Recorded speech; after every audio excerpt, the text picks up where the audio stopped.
India के उड़ीसा राज्य के पुरी में चमत्कार की एक ऐसी कहानी है जिसे समझ पाना साइंस के बस की बात नहीं है। साइंस, ज्योग्राफी, फिजिक्स, केमिस्ट्री और दुनिया के सारे ग्राउंड्स ऑफ बिलीव्स यहां सब फेल हो जाते हैं। हिंदू मान्यता में 4 धाम होते हैं: बद्रीनाथ धाम, द्वारकाधीश धाम, रामेश्वरम और जगन्नाथ पुरी। और ये कहानी है जगन्नाथ पुरी की, जहां पे आज भी श्री कृष्ण का वास्तविक दिल धड़कता है। इस मंदिर के कुछ ऐसे रहस्य हैं जिनके बारे में सुनकर किसी के भी होश उड़ जाएंगे। वेस्टर्न कल्चर फॉलो करते करते हम एक ऐसे मोड़ पे तो आ चुके हैं जहां लोग भगवान के होने ना होने पे सवाल उठाने लगे हैं। पर यही सवाल अब मैं आपसे इस वीडियो के बाद पूछूंगी। आइए देखते हैं। हर मंदिर में जहां मूर्तियां मेटल या स्टोन से बनती हैं, वहीं जगन्नाथ मंदिर में भगवान की मूर्तियां लकड़ी से बनी हुई हैं। ऐसा क्यों? बताता हूं। 3001 ईसा पूर्व में जारा नाम के एक शिकारी ने शिकार करते हुए गलती से तीर श्री कृष्ण के पैर पे चला दिया, जिससे श्री कृष्ण की मृत्यु हो गई।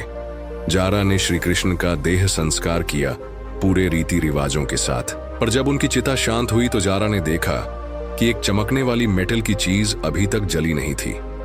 जारा को यह समझ नहीं आया था कि यह है क्या, तो उसने उसे उठाया और उसे बेचने निकल गया। और उसको खरीदना तो दूर, किसी ने उसे हाथ भी नहीं लगाया।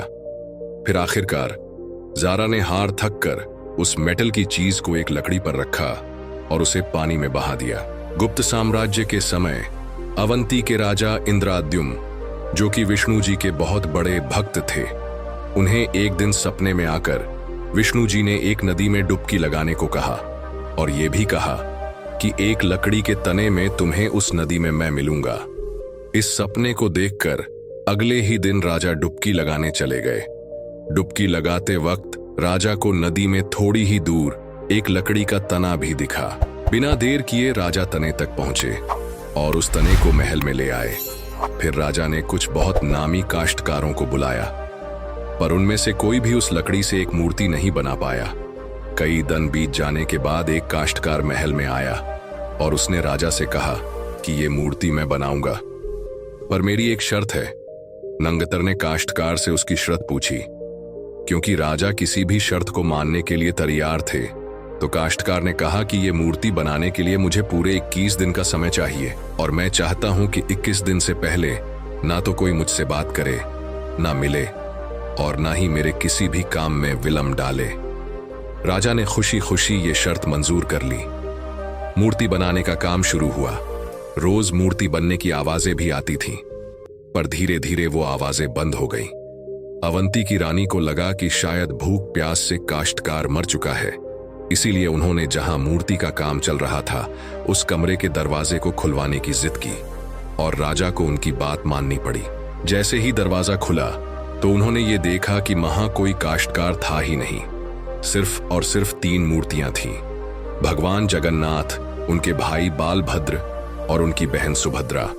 और उसी जगन्नाथ जी की मूर्ति में वो मेटल वाली चीज भी रखी गई थी, जो कि कुछ और नहीं, श्री कृष्ण का धड़कता हुआ दिल था। ये कोई नॉर्मल ह्यूमन हार्ट नहीं है, ये एंशिएंट एडवांस टेक्नोलॉजी का क्लियर सबूत है। ये हार्ट एनर्जी ट्रांसमिट करता है और हम सब ने ये तो पढ़ा ही है कि स्टोन्स एंड मेटल्स कुछ इलेक्ट्रिसिटी का गुड कंडक्टर हैं और वुड एक बाद कंडक्टर का इलेक्ट्रिसिटी है। इसीलिए आइडल्स इन जगन्नाथ टेम्पल में वुड कंडक्टर हैं। सिर्फ यही नहीं, हर 12 साल में एक बार भगवान की नई मूर्ति स्थापित की जाती है और भगवान के दिल को उस मूर्ति में शिफ्ट किया जाता है। यह किया इसलिए जाता है क्योंकि जो एनर्जी ट्रांसमिटिंग डिवाइस जो अपने मूर्ति में होता है वह इतनी एनर्जी ट्रांसमिट करता है अगर वुड सब चाल गबलीट ना होता है, और इसीलिए उसे बदलने की जरूरत होती है।